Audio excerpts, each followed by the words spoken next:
Please, everybody, have a seat. Thank you. Ladies and gentlemen, Bob Parsons.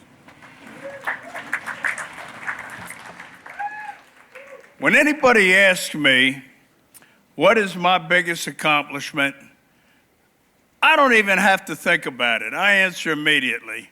The thing I am most proud about is I am a United States Marine.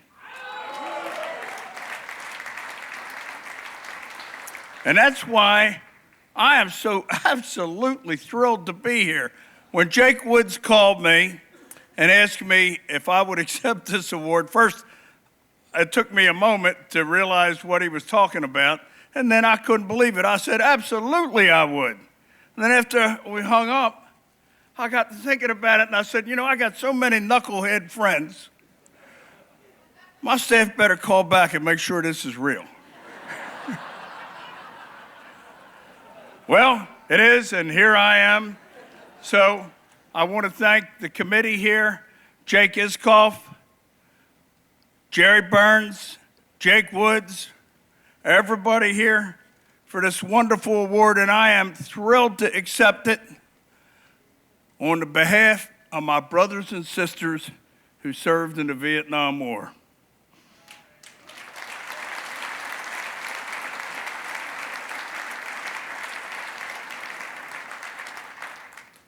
I served in the Vietnam War as an 0311 rifleman, and I was stationed with and operated with Delta Company, the 1st Battalion, 26 Marines. Yeah, baby! Excuse me, that brings out the worst in me. So I was the 1st Battalion, 26 Marines. We operated off of Hill 190 in Quang Nam Province, Vietnam, in the rice paddies there. There was rice paddies there as far as you could see. Our job was to operate on squad-level ambushes every night, most every night, and during the day, we had to help EOD find them dud bombs that the air wing dropped and blow them, which meant there was no sleep during the day. Anyhow, and our job was to keep the North Vietnamese from getting into those villages, confiscating the rice and feeding their troops. And I think we did a pretty good job of it. When I got to my squad, the first day, I learned that I was one of the replacements for the squad because they were ambushed about 3 days before. And they had 5 casualties, 4 of them were fatals. And to a man, it was all the senior men. And the squad leader was a Marine by the name of Barry George. And Barry George had only been there 2 months. He was calling the shots. And he turned out to be one of the finest Marines, one of the best leaders of men that I have ever met, and he is a great friend to this day. Barry, stand up. Let everybody see who you are.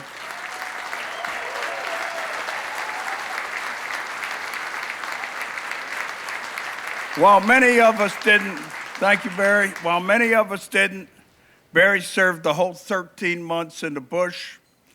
And I'll tell you what, if I have ever met a Marine that is a man's man, and most of us are, but Barry is somebody we all look up to. So Barry, I will love you for all eternity.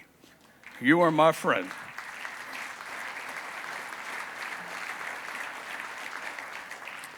That night, we went on our first ambush. I went on my first ambush. And I hadn't been with the squad for 4 hours. And a Marine by the name of Ermal Hunt was hurt horrifically. And North Vietnamese soldier threw a Chi-Com hand grenade at him. Chi-Com stands for Chinese Communist hand grenade. It went laid by his foot, didn't go off, so he picked it up to throw it back, and when it was here, it went off, and you can just imagine. So later that night, as that night went on and we got Ermal medevaced, I saved another Marine's life that night, and I fired my rifle for the first time. I shot a snake. while we were sweeping the rice paddies for North Vietnamese bodies in the rice paddies. We found none, I'll say. And the Hill 190 launch illumination was coming down on parachutes that it probably cost us $2 million that night to look. Not us, I mean, it cost the government $2 million to see if we could find some North Vietnamese bodies for the body count. Place was lit up like Yankee Stadium. I looked, and about 15, 20 feet from me was this big red snake. And this thing started swimming towards me. I said, surely it's going to go left or right. Well, it didn't. It got within about 4 or 5 feet of me. And with a burst of my rifle, I sent it to snake heaven.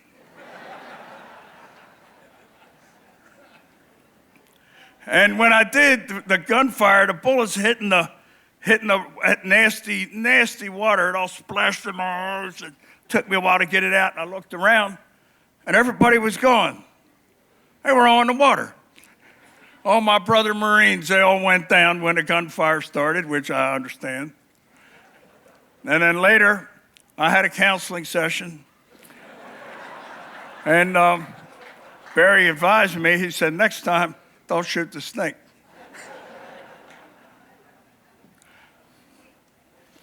Yeah, there you go. The next night, we had our point man decided not to walk in the, we're operating in rice paddies, and if you walk through a rice paddy, it looks like the water's a foot or two deep, and it usually is. But what you don't see is the mud underneath is about a foot and a half deep. And it's a miserable thing to walk through. All sorts of vermin in it, leeches, you name it, mosquitoes like crazy, hard to walk through. And the point man, Ray Livesey, decided to walk on the rice paddy dikes. Walking on the dikes was easy.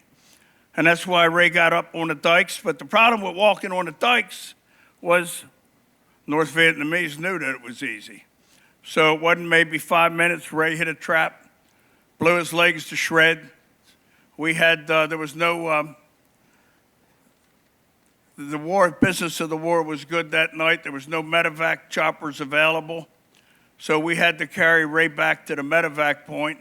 He was a large, large man. And I was one of the guys that did the carrying, and I remember falling again and again and again in that rice paddy water before we got Ray to where he was going, to the medevac point. We finally got him there, and we did. And that was right next to Hill 190, which we were operating off of.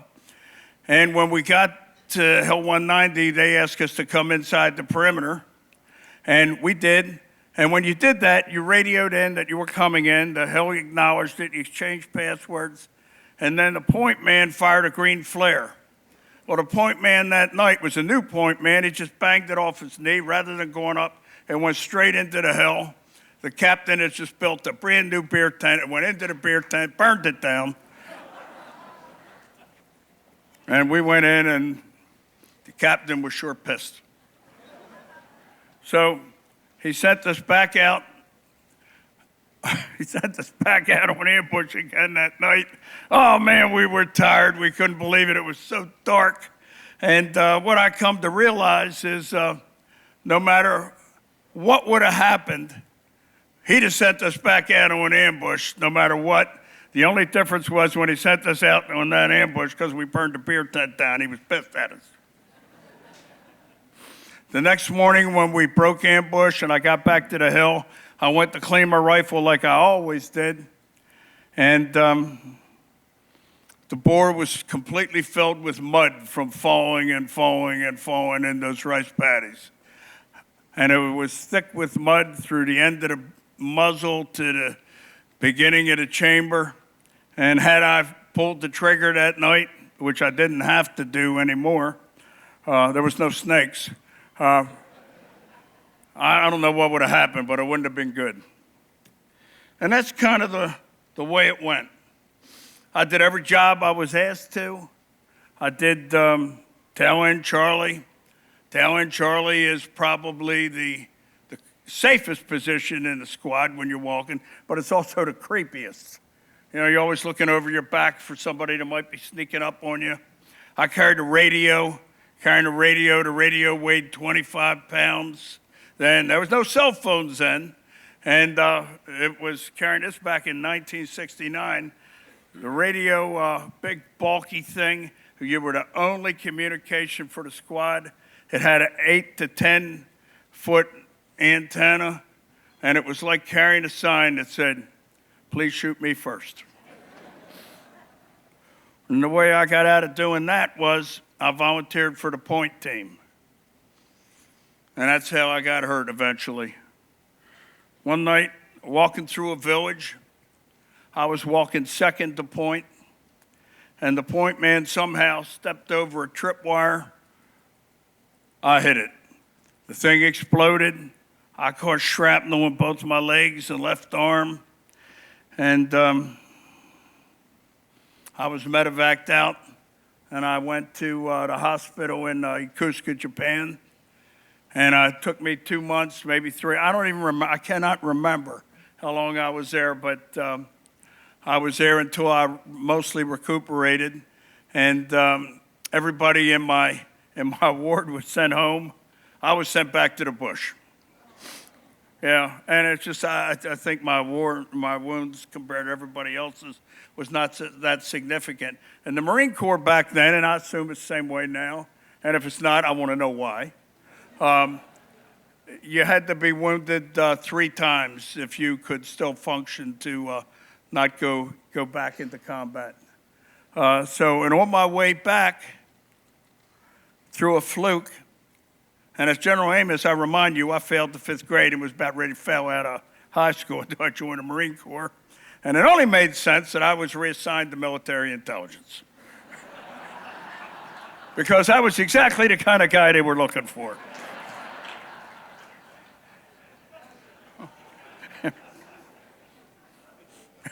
I told them I would try as hard as I could. So what I did then is I was a courier of classified documents. I was stationed on Okinawa, and I operated between Okinawa and our units, the 9th Marine Amphibious Brigade's units in Vietnam. 26 Marines, 5th 175 gun battery, and on and on. And I would deliver their op plans and bring stuff back. And I did that for the balance of the war.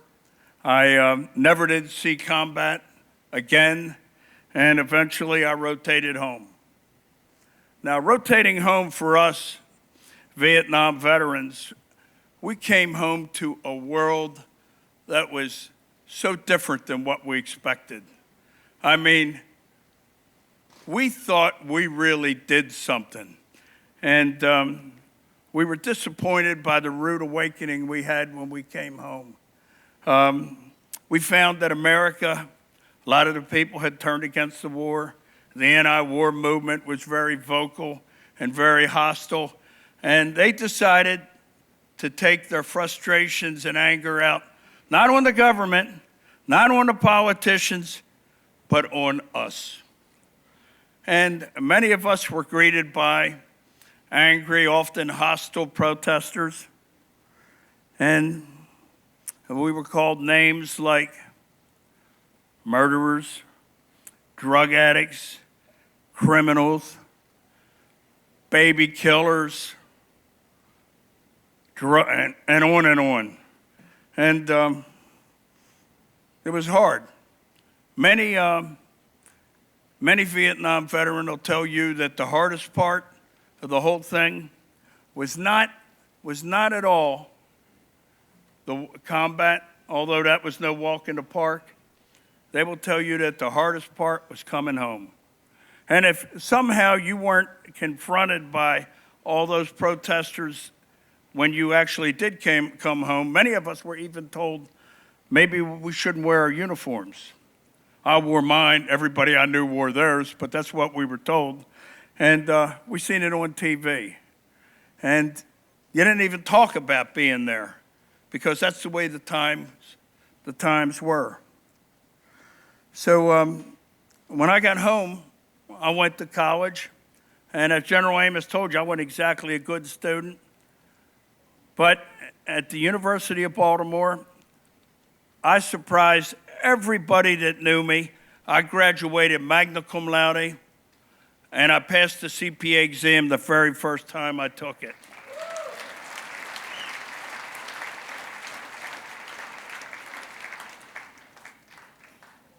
Now, I'd have never done that without the Marine Corps.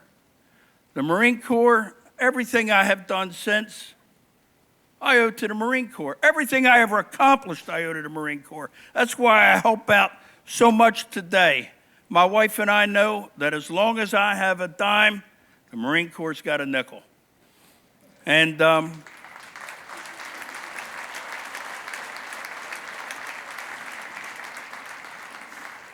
Marine Corps did a lot for me, and I'll tell you what I learned.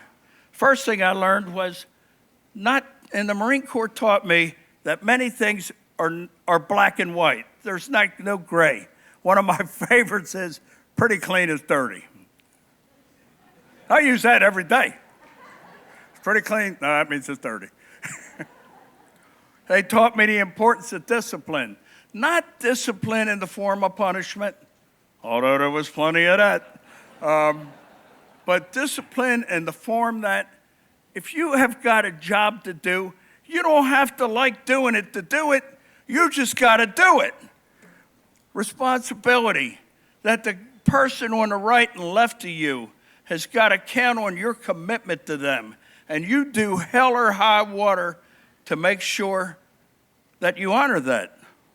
They taught me to believe in myself, and they taught me that I had a right to be proud. And all those things made a huge difference. I got to tell you, I am proud to be a Vietnam vet, and I'm proud to tell you that Vietnam vets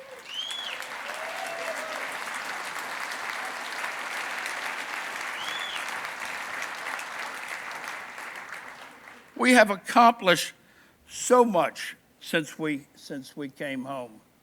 For one thing, you know, the hostile reception we received when we came home, we finally got it through America's head that it was misdirected, it was dead wrong, and it should never happen to any of our troops again.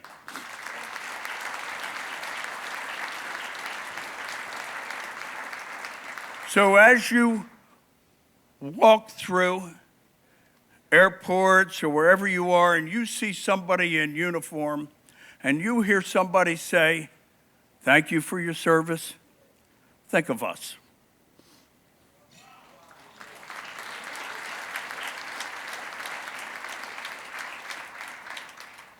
Agent Orange. We all know what Agent Orange is, huh? You know, Agent Orange is that nasty defoliant chemical that our politicians had us spray over 12,000 square miles of Vietnam to defoliate it. Then denied it was harmful. Matter of fact, they denied they even used it.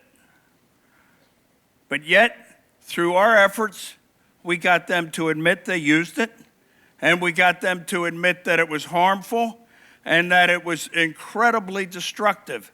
Those Marine Corps, not Marine Corps, all forces veterans that were exposed to it suffer from a wide range of heart disease, all sorts of cancers, and on and on. And if that wasn't bad enough, it also causes birth defects.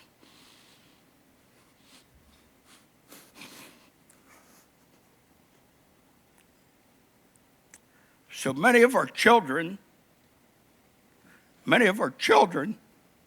had diseases that you can't even imagine. And I mean, there's 14 of them that are listed that are absolutely horrific. Well, we got America to step up, take responsibility for that. And in 1991, Congress passed the Agent Orange Act, and it's not going to ever be used again. And of course, we're going to make it right. But we're going to try to make it right. And I was just reading today that not only does it cause birth defects in our children, but in our children's children. So when you count your blessings and you realize that you are not going to be subjected to Agent Orange in the future, and our military never will again, think of us.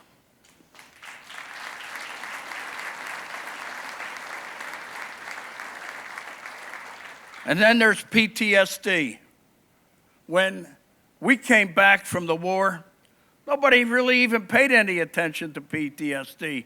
Nobody knew what it was.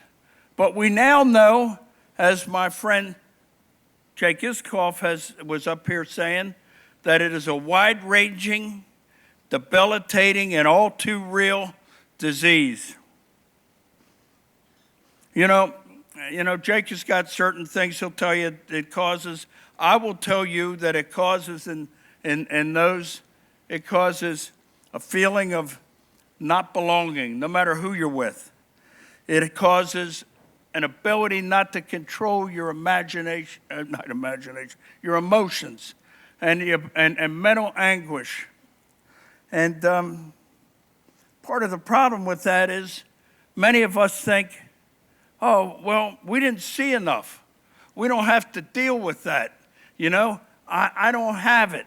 And what I do have, and it comes later. Mine, I came home from the war in 1970. It didn't hit me till 1990, and it hit me like a ton of bricks, right? Well, many veterans self-treated through isolation, drugs, alcohol, and as Jake told you, all too many through suicide. We now know that it is real, and as Jake mentioned, we can treat it now, and new ways of treating it are becoming available all the time, and we got that done. So when you see someone that has PTSD being treated for it and coming out at the later side of the tunnel, think of us.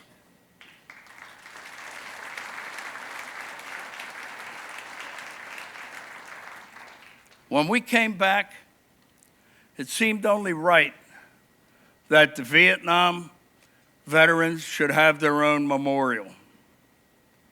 And you know what? In order for us to have it, we had to build it ourselves, and we did build it ourselves. And we did so without government funds, not that any would have been available for us.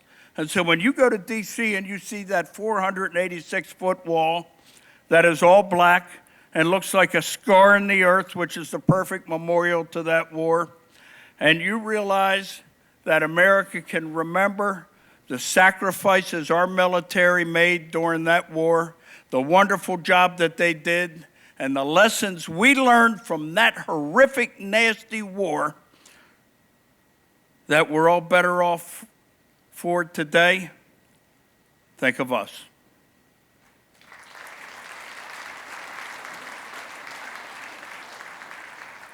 When I'm in D.C., I make it a point to always go by the Vietnam Veterans Memorial Wall. And when I do, I go by there at midnight, always at midnight. And the reason I do is because usually I'm the only one there. And if I want to talk to the wall, I can. I know that sounds insane, but that's what I do. And I stand there in the dark. It used to be lit by the government. It's no longer lit. And when I stand there, I usually stand across from the wall and I tear up. And I listen to those 58,838 names of our brothers and sisters on the wall. And they whisper to me. And they will whisper to all our military heroes for time immemorial. And what they whisper is what America couldn't bring itself to say to us so very long ago. They whisper, "Thanks for all you did. Welcome home." Thank you.